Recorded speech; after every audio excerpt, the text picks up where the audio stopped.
और जबकि महिलाओं के ऊपर अत्याचार होता है, चाहे वो उन्नाव हो, चाहे वो कठुआ हो, चाहे वो लखीमपुर या अभी मणिपुर हो, या हमारे रेसलर्स हो जिनके ऊपर ब्रिजभूषण ने इतनी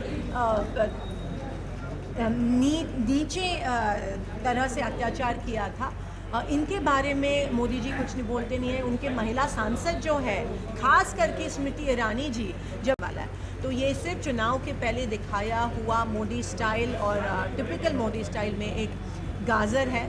अगर कोई चीज़ इनको बहुत अच्छी तरह आती है तो वो झूठ बड़ी सच्चाई से बोलते हैं। हमें मिला था जिसके वजह से 15 लाख महिला, और सिर्फ कांग्रेस की नहीं लेकिन अक्रॉस पार्टी लाइंस 15 लाख महिला इलेक्शन लड़ी थी लोकल सेल्फ गवर्नमेंट में। आज 15 लाख महिला उस बिल के कारण हमारे देश में अलग अलग गांवों को, बस्ती में, मोहल्ले में प्रतिनिधित्व कर रही है। और जब मनमोहन सिंह जी ने राज्यसभा में महिला आरक्षण बिल विधानसभा और लोकसभा में लाया था, तो ये बिल बीजेपी के तमाम सांसदों ने इसका लोकसभा में अपोज किया था। हमने राज्यसभा में बहुमत नहीं होते हुए भी ये बिल लाया था, लेकिन तब योगी जी जो आपके मुख्यमंत्री है वो रिकॉर्ड पे गए थे कि 99% बिल का हम अपोज करेंगे।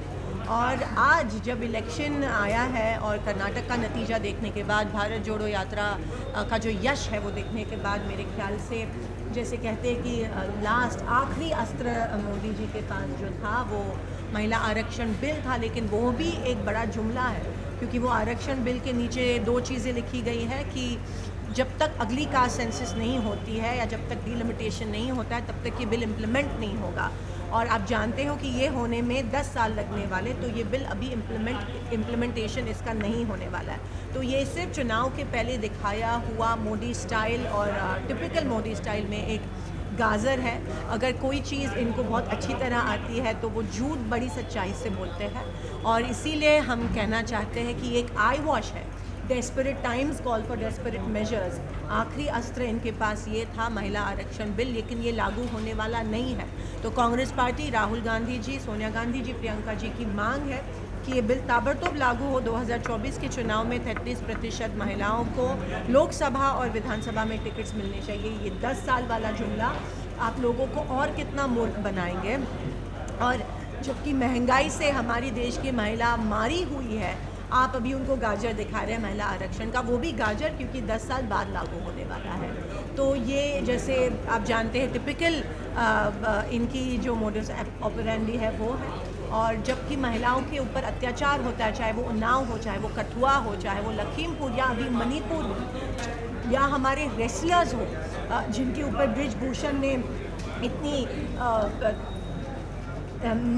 नीचे तरह से अत्याचार किया था, इनके बारे में मोदी जी कुछ नहीं बोलते नहीं है। उनके महिला सांसद जो है, खास करके स्मृति ईरानी जी, जब राहुल जी और सोनिया जी के ऊपर कुछ आता है तो वो बड़ी इमोशनल होके बोलती है, लेकिन इमोशनल महिलाओं के ऊपर जब कोई अत्याचार होता है तब वो नहीं बोलती है, क्योंकि इनकी जो थिंकिंग है वो महिलाओं के अगेंस्ट वाली थिंकिंग है। वो विमेंस रिजर्वेशन है लेकिन रिजर्वेशन अगेंस्ट विमेन वाली इनकी थिंकिंग है। और उसी तरह से जब भाजपा समर्थन करती है जब किसी महिलाओं के ऊपर अत्याचार होता है, क्योंकि ये चुप बैठती है। चुप बैठना और समर्थन करना मेरे ख्याल से एक ही चीज़ होती है। और जब ये कर नहीं सकते हैं, जब महिलाओं के ऊपर जब अत्याचार होते हैं उसके बारे में बोल नहीं सकते, लेकिन दूसरी तरफ महिला आरक्षण बिल ला रहे हैं जो 10 साल बाद इम्प्लीमेंट होने वाली है, तो अब ये जाहिर सी बात है, ये पूरा एक झूठ बोलने का उनका तरीका है और ये जुमला है।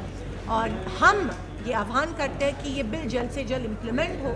अगर आपको सच में महिलाओं के बारे में थोड़ी भी सेंसिटिविटी, संवेदनशीलता है तो आप ज़रूर महिला आरक्षण बिल इम्प्लीमेंट करें। 2024 में क्या देखा जाएगा?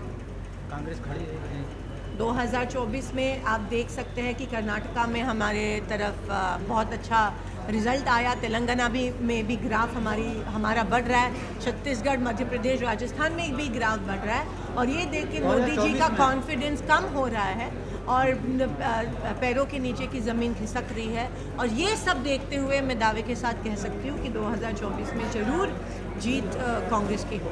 बात करें राहुल गांधी और भारत जोड़ो यात्रा का सक्सेस। बात करें राहुल बसपा सांसद की लगातार मुलाकात अगेंस्ट बोर्ड, हमारी एक नई लोकसभा, नई बिल्डिंग में सुप्रीम जो हमारी पार्लियामेंट है जो सबसे पवित्र है, जबकि मोदी जी ने जब पहली बार प्राइम मिनिस्टर हुए थे तब वो सर झुक के पार्लियामेंट का जो पहला कदम होता है, ये स्टेप होता है, उसके ऊपर सर झुका के मत्था टेके थे। और उसी पार्लियामेंट में उसके ही सांसद ने इतनी गंदी गालियाँ दी। ये हमारे लिए एक शर्मनाक बात है। और हमारे देश में अगर ऐसा हो रहा है तो जैसे मैंने कहा कि हमारी सोच प्रोग्रेसिव नहीं, हमारी देश की सोसाइटी की सोच इनके वजह से, इनकी विचारसरणी के वजह से रिग्रेसिव होती जा रही है। और इस चीज़ का मतलब मैं बहुत कड़ी निंदा करती हूँ। और अगर कोई भी पार्लियामेंट में इस तरह की भाषा इस्तेमाल करता है तो हम सबको मिलके उसकी निंदा करनी चाहिए। उनको चुनाव प्रभारी बनाया गया राजस्थान। और ज़रूर ऐसे अगर कोई भी कास्ट या कम्युनिटी हमारे देश में, जो सर्वधर्म समभाव का देश है, जो हमारे प्रियम्बल और कॉन्स्टिट्यूशन बाबा साहेब अम्बेडकर ने दिए हुए संविधान का देश है, हम किसी एक के लिए काम नहीं करते। हम सर्वधर्म समभाव वाला देश है और किसी को तुच्छ या किसी को अलग नहीं समझते। और अगर ये आज हो रहा है तो इसका समर्थन किसी को भी नहीं करना चाहिए। हाँ, तो